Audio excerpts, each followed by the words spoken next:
জাহান নবী মুহাম্মদ মুস্তাফা সাল্লাল্লাহু আলাইহি ওয়াসাল্লামের প্রতি দুরূদ ও সালাত বর্ষিত হোক, আল্লাহুম্মা আমিন। এবং তার পরিবারবর্গ, তার একনিষ্ঠ অনুসারী এবং কিয়ামত পর্যন্ত আগত তার একনিষ্ঠ অনুসারী সকলের প্রতি শান্তির ধারা বর্ষিত হোক, সকলে বলি আল্লাহুম্মা আমিন। অতঃপর আমরা এমন এক সময়ের মধ্যে বিরাজ করছি যে সময়টা বড় পরীক্ষার সময়, ফিতনার সময়। এখানে ইসলামের নামে অনেক জাহালত, অজ্ঞতা দেখতে পাচ্ছি আমরা। তো ইসলাম সেটা আমরা পালন করছি না।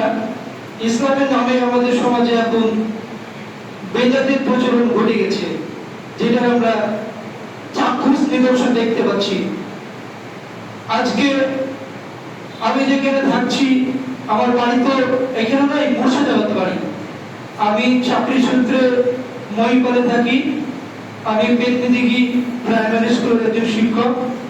বাড়ি আমার মুর্শিদাবাদ, আমি থাকি মহিপালে। তো আমার স্কুলের আশেপাশেই এই বেদাতি কর্মকাণ্ডগুলো ঘটছে, দেখতে পাচ্ছি না। এবং এটাকে ইসলাম মনে করে তারা পালন করছে, কিন্তু এই কাজগুলো তাদেরকে কোথায় নিয়ে দেবে? জাহান্নামে। যেহেতু আল্লাহ রাসূল সাল্লাল্লাহু আলাইহি ওয়াসাল্লাম বলেছেন, ইন্না খায়রাল হাদিসি কিতাবুল্লাহ, সবথেকে উত্তম কথা, সবথেকে ভালো কথা হচ্ছে আল্লাহর কথা। পৃথিবীতে যত কথা বলুক, সেই কথা ভালো না। কোন কথা ভালো? আল্লাহর কথা। আর খায়রাল হাদী মুহাম্মদ সাল্লাল্লাহু আলাইহি ওয়াসাল্লাম, আর উত্তম দিক নির্দেশনা, উত্তম পথ প্রদর্শন মুহাম্মদ সাল্লাল্লাহু আলাইহি ওয়াসাল্লামের পথ প্রদর্শন। অর্থাৎ আমাদের নবী মুহাম্মদ সাল্লাল্লাহু আলাইহি ওয়াসাল্লাম যে পথের দিক নির্দেশনা, যে পথের কথা বলে গেছেন, সেই পথটাই যে উত্তম পথ। সেই পথ ছেড়ে আমরা যদি নতুন কোনো পথের উদ্ভাবন করি, প্রচলন করি, সেটা যতই ভালো হোক না কেন, তাকে মহব্বত করে নামে হোক না কেন, সেটা কি হবে? বেদাত। আর বেদাত কোথায় নিয়ে দেবে? জাহান্নামে নিয়ে দেবে। কাজ করবে, অনেক টাকা পয়সা খরচ করবে, খরচের কোনো সীমা নাই। আর ভালোবাসার নামে, মহব্বতের নামে এমন দয়া দেখাবে, এত ভালোবাসা দেখাবে, প্রেম, ইশক, মহব্বতে তারা পড়ে গিয়ে তারা নবীর নামে ডিজে বেজে, গান বাজিয়ে, মাইক বাজিয়ে তারা নবীর ভালোবাসা প্রদর্শন করছে। কিন্তু এগুলো তো নবী দেখানো পথ না। রাসূল সাল্লাল্লাহু আলাইহি ওয়াসাল্লাম এটা দেখে জাননি, অথচ এটা তারা ভালো মনে করে করছে। আর আমি আগে বলেছি, কোন কাজ ভালো হতেই পারে না যতক্ষণ না ওই কাজের অনুমোদন থাকবে। কার অনুমোদন? মুহাম্মদ সাল্লাল্লাহু আলাইহি ওয়াসাল্লাম। মুহাম্মদ সাল্লাল্লাহু আলাইহি ওয়াসাল্লাম যদি ওই কাজটা রিকমেন্ডেশন, অনুমোদন দেয়, তাহলে ভালো, তাহলে সেটা মন্দ কাজ। আর ওই মন্দ কাজ নিয়ে দেবে জাহান্নামে। তো আমরা রব হিসেবে যেহেতু এমন একজন রব পেয়েছি, যিনি আমাদের সমস্ত কাজের দায়িত্ব নিয়েছেন, তো আমরা কাউকে ভয় করি না। দুনিয়ার কোন মানুষের মধ্যে আমাদের কোনো প্রবণতাই নাই, ভয় নাই। কারণ আমরা মনে করি, আল্লাহ বলেছেন, ইন্নাল্লাযীনা ক্বালু রাব্বুনাল্লাহ, নিশ্চয় যারা বলে আমাদের রব আল্লাহ, যে বলবে রব আমাদের আল্লাহ, আমাদের রব কে? আল্লাহ। রব মানে, রব কথা এই শুধু ছোট অর্থ নিলে হবে না। রব হচ্ছে, রবের একটা অর্থ হচ্ছে মুনঈম। মুনঈম মানে আল্লাহ আমাদেরকে এমন নিয়ামত দিয়েছেন, এমন অনুগ্রহ, এত দয়া করেছেন, যে দয়া পাওয়ার যোগ্য না। এত কিছু আল্লাহ দিয়েছেন আমাদেরকে। আমরা যেগুলো পাওয়ার যোগ্য না সেগুলো দিয়েছে, যেগুলো পাওয়ার যোগ্য সেগুলো দিয়েছে। আমাদের না চাইতে আল্লাহ অনেক কিছু দিয়েছে। ইনি হচ্ছে আমাদের রব আল্লাহ। রব কে? আমাদের আল্লাহ। তাহলে যদি আমাদের রব আল্লাহ থাকে, তাহলে দুনিয়ার কোন শক্তিকে আমরা কিছু মনে করি, ভয় করি, 4 মাসে গুরুত্ব দিই আমরা দুনিয়ার। কোন শক্তিকে। দুনিয়া আমার কিছুই করতে পারবে না। দুনিয়ার সারা মানুষ মিলে যদি আমার এক টুকরো এতটুকু ক্ষতি করার চেষ্টা করে, পারবে? আল্লাহ যদি আমাকে রক্ষা করে, যেহেতু আল্লাহ আমার রক্ষা কর্তা। আর আল্লাহ যে মনিম, যে এমন নিয়ামত, এমন এমন দয়া, এমন এমন অনুগ্রহ দিয়েছেন যেগুলো আমরা পাওয়ার অধিকারে রাখি না, হক রাখি না, দাবি রাখি না, তাই তো দিয়েছে আমাদেরকে। তাহলে আমরা কেন টেনশন করবো আমাদের রব যদি আল্লাহ হয়? আমাদের এত দুশ্চিন্তা থাকবে কেন? আর আরেকটা রবের অর্থ কি? মুরব্বী। মুরব্বী মানে কি? মুরব্বী আমি মানে বড় হতে পারি, যেন দুনিয়াতে চলতে ফিরতে পারবো।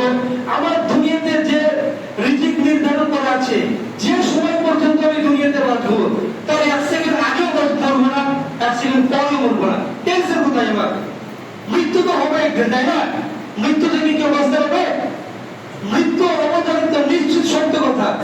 কিন্তু মৃত্যুর পরে তো মজার জায়গা আছে। যে মৃত্যুবরণ করতে চায় না, সে জান্নাত পাবে কি করে? মরলেই না জান্নাত, মরলেই তো জান্নাত পাওয়া যাবে, না পরে কি করে জান্নাত? তো দুনিয়াতে তো আমরা যেরকম থাকতেছি, কিন্তু ভয় নিজের সত্য কথা বলতে, যে কাজগুলো বিদআত, যে কাজগুলো শিরক, অন্যায় কাজ, সেগুলো অন্যায় করতে হবে। সে যেই আমাকে সামনে আসে বলতে হবে। তো আরেক অর্থ হচ্ছে আর কাইম। রব অর্থ আরেকটা কি? কাইম, যে আমি পড়ে যাব, আমার বৃদ্ধি হবে না, আমি বড় হতে পারবো না, বাড়তে পারবো না। এটা হতে পারে? আল্লাহ আমাকে বড় করবেন, আল্লাহ আমাকে সময় পর্যন্ত বাঁচিয়ে রাখবে, এটা সুনিশ্চিত আল্লাহর পক্ষ থেকে। এই যে রব। আরেকটা হচ্ছে সাইদ। সাইদ মানে আল্লাহ সমস্ত কাজের দায়িত্ব নিয়ে নিয়েছেন আমার জীবনে।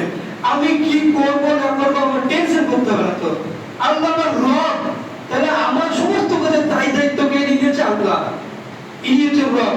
তা আল্লাহ বলছেন সূরা ফুসসিলাত 30 নম্বর আয়াতে আল্লাহ বলছেন, ইন্নাল্লাযীনা ক্বালু রাব্বুনাল্লাহ, নিশ্চয় যে বা যারা বলবে যে আমাদের রব আল্লাহ, তারপরে এই কথা বলে শুধু ক্ষান্ত হলে চলবে না, সুন্নাস্তাকামু, এই কথার উপরে ইস্তেকামত থাকতে হবে, অবিচল থাকতে হবে। তাহলে কি হবে? তাতানাজ্জালু আলাইহিমুল মালাইকা, তাদের উপর আল্লাহর ফেরেশতারা নাযিল হয়। যে ব্যক্তি বলবে যে নিশ্চয় আমাদের রব আল্লাহ, এবং এই কথার উপর সে ইস্তেকামত অবিচল থাকবে, তাদের উপর আল্লাহর ফেরেশতারা নাযিল হয়ে বলে, আল্লাহ তাকাবু, তোমরা ভয় করো না, তোমাদের কোনো চিন্তা নাই, তোমাদের কোনো টেনশন নাই, ওয়ালা তাহজান, এবং ভবিষ্যৎ নিয়ে তোমাদের উৎকণ্ঠা থাকবে না। এই যে আমাদেরকে বলা হয়েছে না, ডিটেনশন ক্যাম্প তৈরি হয়েছে না ভারতবর্ষের প্রত্যেকটা জেলায়, মানে প্রত্যেকটা রাজ্যে, প্রত্যেকটা যে ভারতের প্রত্যেকটা রাজ্যে ডিটেনশন ক্যাম্প তৈরি করা হয়েছে বলে আমাদেরকে ভয় দেখানো হচ্ছে।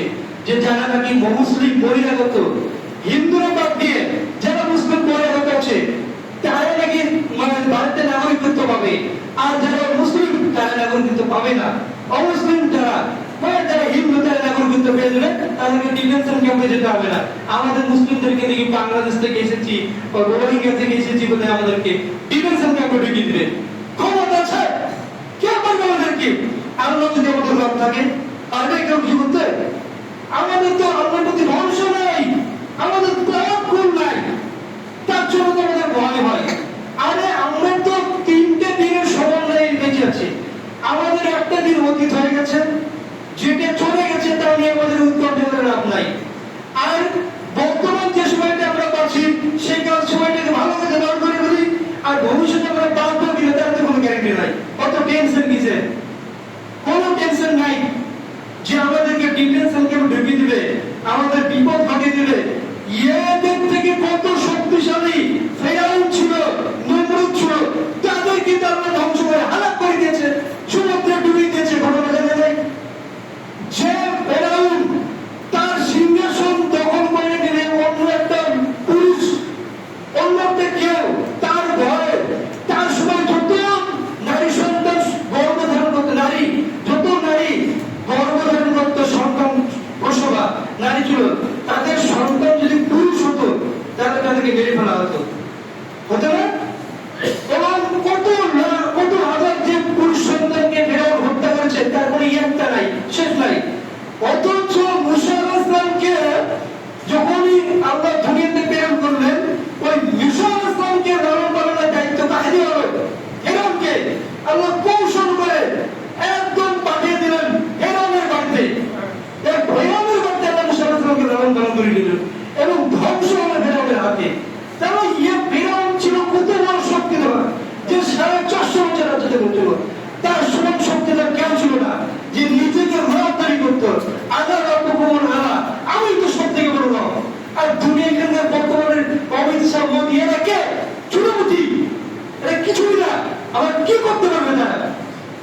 ভয় নাই।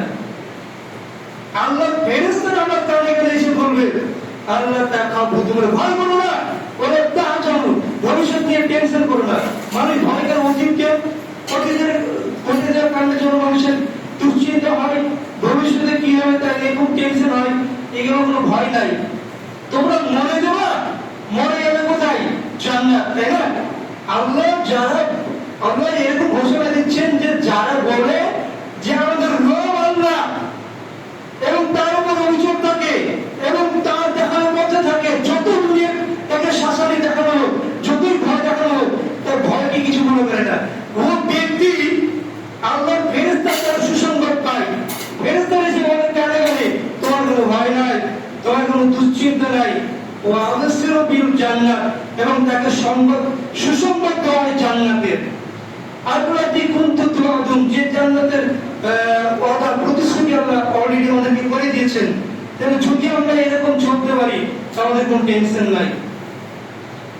তারপরে আল্লাহ বলছেন, আল্লাহ ফেরেশতারা কি বলবেন? নাহনু আউলিয়াকুম, শোনো, তোমাদের অভিভাবক, তোমাদের আমরা হচ্ছে তোমাদের বন্ধু। ফেরেশতারা আমাদের বন্ধু। যদি আমরা আল্লাহর ওলি হতে পারি, আল্লাহ আমাদের রব এটা স্বীকৃতি দিই এবং তার উপর আমল করতে পারি, তাহলে আল্লাহর ফেরেশতারা আমাদেরকে বলছে, তোমরা শোনো, তোমাদের বন্ধু আমরা। ফেরেশতারা আমাদের বন্ধু। যদি আমরা মুসলিম হতে পারি, ফেরেশতারা যদি বন্ধু হয়, ফেরেশতাদের এত ক্ষমতা, দুনিয়ার রাজা বাদশা কি করবে তারা? তাই না? কোন কম শক্তি ক্ষমতা নাই। এবং নাহনু আউলিয়াকুম ফিদ দুনিয়া, দুনিয়াতে তোমাদের আমরা বন্ধু। অফিল আখিরাত, এবং আখিরাতে তোমাদের বন্ধু। আখিরাতে ওয়ালাকুম ফিহা, আখিরাতে তোমাদের জন্য থাকবে কি? এমন এক জান্নাত যেখানে তোমরা যা চাইবা তাই পেয়ে যাবে, আর তোমাদের মন যা দাবি করবে সেটা পেয়ে যাবে। আর নুজুলান, ওটা কিরকম থাকবে? নুজুলান মিন গাফুর রহিম, এই ক্ষমাশীল দয়াময় আল্লাহর পক্ষ থেকে আপ্যায়ন করা হবে জান্নাতে। আল্লাহ মেহমান স্বরূপ, মানে আমাদেরকে মেহমান হিসেবে আপ্যায়ন করবেন আল্লাহ। আমাদের কোনো ভয় আছে? আর দুনিয়াতে আমরা চিরকাল থাকতে আসিনি, দুনিয়া আমাদের থাকার জায়গা না। তো দুনিয়াতে আমাদেরকে তো ভয় দেখে লাভ কি? ভয় আমরা কেন করবো? ভয় তো করে যারা অমুসলিম, যারা কাফের, যারা আল্লাহকে বিশ্বাস করেনি, রাসূলকে যারা মানেনি, যারা পরকালের টেনশন ভাবেনি, পরকালের কথা ভাবেনি, তাদের মৃত্যু নিয়ে ভয় হতে পারে। কারণ তারা মনে করে দুনিয়াই সব, মানে খাওয়া দাওয়া ফুর্তি করো, দুনিয়াতে মস্ত করো, আর আগামীকাল বাঁচতে পারে কিনা বলতে পারো, এরকম বাঁচবে কিনা বলতে পারো।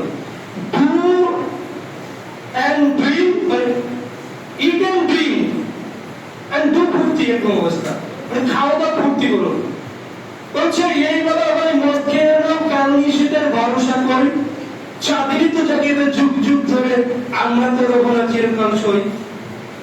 আর হচ্ছে যা নগদ যা পাও হাত পেতে নাও, বাকির খাতা শূন্যতা, কি হবে ধূসরে দূরের বাধ্য, মাঝখানে যার বেজায় পাক। এটা নাস্তিকরা বলে, ওরা আল্লাহকে চিনতে পারে না, আল্লাহ অনেক নিদর্শন দেখে, আল্লাহ অনেক কিছু দেখেও তারা ওরা আল্লাহর প্রতি বিশ্বাস আনতে পারে না। ওরা নিজেকে বিরাট পণ্ডিত মনে করে, বিশাল জ্ঞানী মনে করে, অথচ ওরা আল্লাহর অনেক নিদর্শন দেখেও তারা আল্লাহকে চিনতে পারে না। ওর কপাল করা এত কিছু দেখে আল্লাহ, দেখার পর ওদের আল্লাহর প্রতি বিশ্বাস হয় না। ওরা বলে যে দুনিয়াতে আমরা যা কিছু পাই নিজেদের অর্জন, আমরা যা কিছু করি তার কর্মের ফল হিসেবে পাই। আর ওকে কে শক্তি দিল কাজ করার? ক্ষমতাটা দিয়েছে কে ওকে?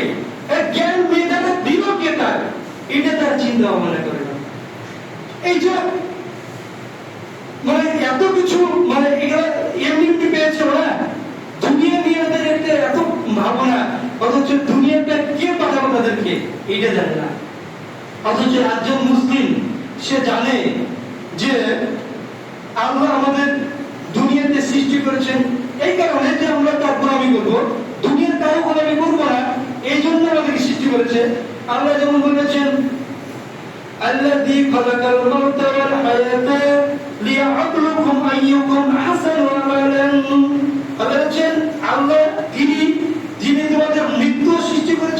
জীবন সৃষ্টি করেছেন কি কারণে? যে তোমাদেরকে পরীক্ষা করবেন, কে তোমাদের মধ্যে কাজে উত্তম, ভালো ভালো কে কাজ করতে পারে, এটা পরীক্ষা করার জন্য আল্লাহ দুনিয়াতে মৃত্যু এবং জীবন সৃষ্টি করেছেন, তাই না? আল্লাহ যদি মৃত্যু সৃষ্টি না করতেন তাহলে দুনিয়া অচল হয়ে যেত। একটা মানুষের বয়স যদি 1000 বছর হতো, মানুষ জীবন দিয়ে পেরেশান হয়ে যেত, মানুষ দুনিয়া নিয়ে দুনিয়া জীবন নিয়ে অভিশপ্ত হয়ে যেত। আল্লাহ মৃত্যু সৃষ্টিকে আমাদের মধ্যে গ্রহণ করেছেন। আসলে দুনিয়াটা এরকম, মায়ের পেটে বাচ্চা যখন থাকে সে 1টা বছরও থাকে না মায়ের পেটে, তাই না? 8 থেকে 9 মাস 10 মাস থাকে। ওই সময়টাকে ও মনে করে এটাই তার পৃথিবী। মায়ের পেটে থাকা সন্তান কি হবে? ওটাই তার পৃথিবী। পৃথিবী এই যে এই জগতে একটা বিরাট জগৎ আছে, এটা তারা ভাবতে পারেনি। যখন তারা পৃথিবীতে চলে আসলো তখনই আবার চিন্তা হয়ে গেল এটাই আমাদের শেষ পৃথিবী, এরপরে আর কোনো নতুন জগৎ নাই। অথচ এই জগৎটা পরীক্ষার জগৎ। এই জগৎটা পার করতে পারলে, এই জগৎটা যদি আমরা কোন রকম আল্লাহর ইবাদত করে কাটিয়ে দিতে পারি, তাহলে আসল জগৎ, আসল জায়গা অপেক্ষা করছে, সেটা আখিরাত, মৃত্যু পরবর্তীকাল, ওটাই আসল জায়গা। আর ওই জন্য তো আল্লাহ বলছেন যে আমি জীবন মৃত্যু বলেনি, মৃত্যু এবং জীবন। আগে আমরা মৃত্যু ছিল না, অবশ্য আমরা মৃত ছিলাম, তারপরে আল্লাহ আমাদেরকে জীবন দিয়েছেন, আবার আল্লাহ আমাদেরকে কি মৃত্যু দিবেন, আবার আল্লাহ আমাদেরকে জীবিত করবেন। বলেননি যে তোমরা কি কে আল্লাহকে অস্বীকার করতে পারো, তোমরা কি কে আল্লাহকে অমান্য করতে পারো? কি করেছেন? তোমরা সবাই মৃত ছিল, আমরা সবাই কি ছিলাম? মৃত ছিলাম না? তারপর তিনি কি করলেন? তোমাদেরকে জীবিত করলেন।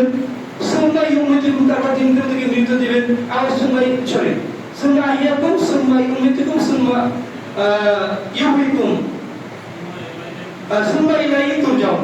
তারপর হচ্ছে আল্লাহ প্রথমে বলছেন যে তোমরা প্রথমে মৃত ছিলে, তারপর তোমাকে জীবিত করেছি, তারপরে আবার তোমাদেরকে মৃত করবো, আবার জীবন দিয়ে তারপর তোমাকে আমাদের কাছে ফিরে আসতে হবে।